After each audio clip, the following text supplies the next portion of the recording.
आज का जवाब दो कौम की बेटी डॉक्टर आफिया सिद्दीकी के नाम, जो पिछले कई सालों से अमेरिका की कैद में है। पाकिस्तान के अंदर तमाम सियासी जमातें ये चाहती तो ज़रूर हैं कि वो रिहा हों, लेकिन इसके लिए अमली जदोजहद कौन कर रहा है? कैसे रिहाई हो सकती है?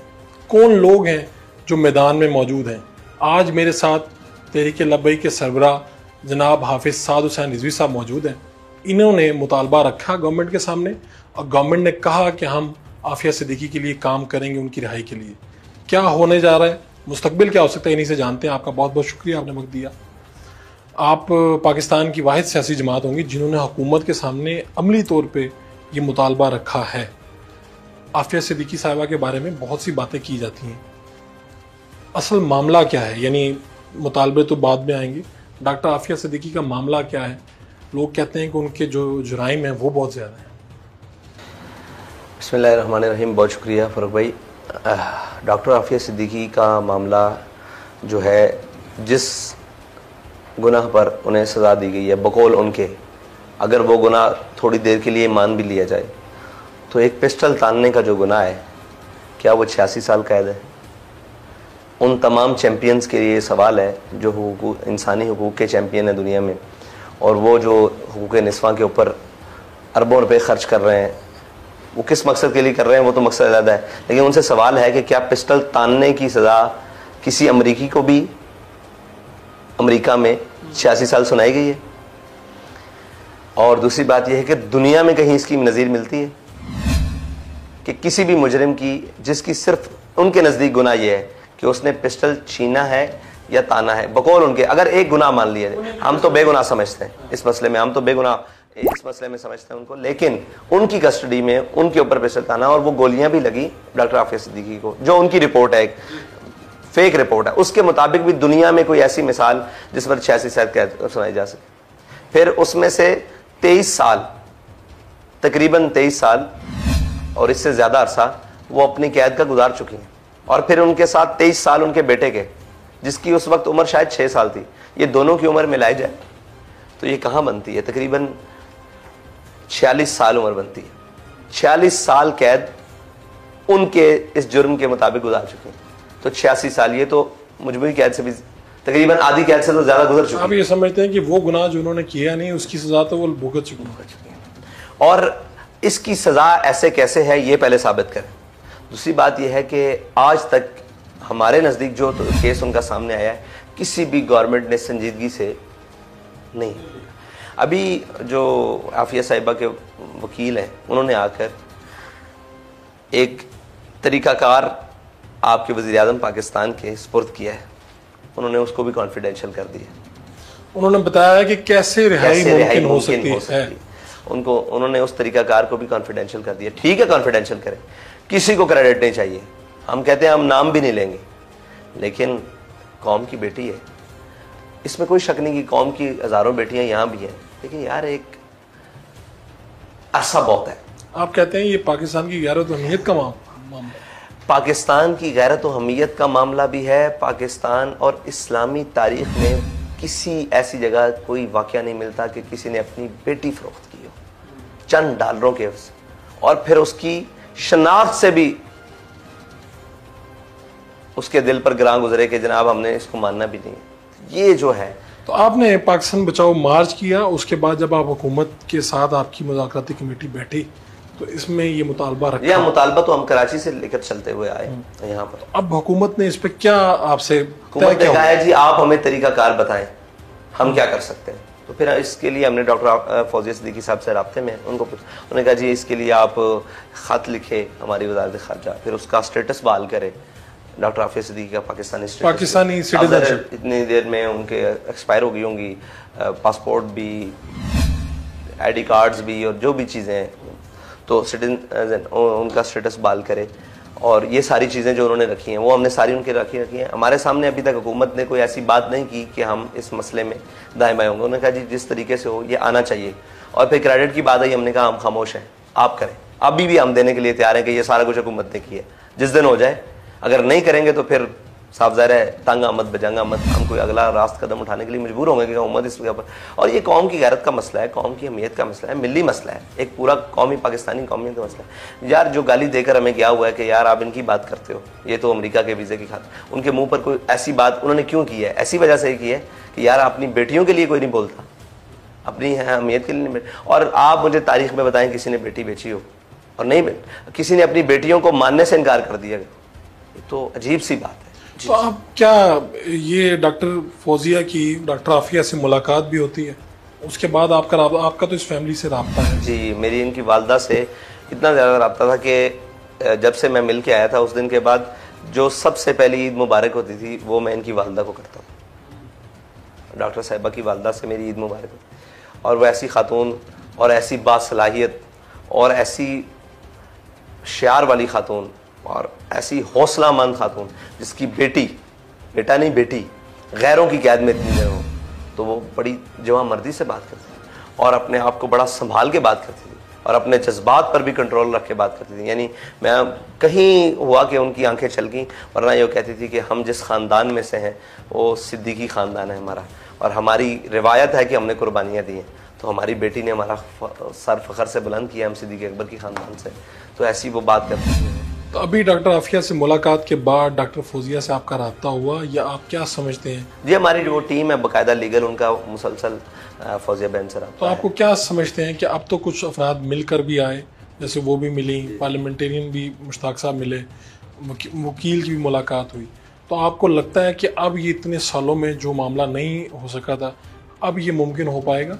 अब कोशिश तो पूरी है और हमारी कोशिश हर तरह से है कि हुकूमत किसी न किसी तरीके से इसको सीरियस ले और इस पर जो भी अमली इक़दाम हैं, तहफ़्फ़ुज़ात हैं, इदारों के हैं, सबके हैं, उन सबको बिठाना, अगर उनकी फैमिली से कोई बात है तो उनको भी बिठाना चाहिए, सारी बातें करके कम से कम उनको वापस लेकर आना चाहिए। एक शॉर्ट कमर्शियल ब्रेक, वापस आएंगे तो डॉक्टर आफिया सिद्दीकी के केस पे बात करेंगे कि आखिर ये मामला क्या है।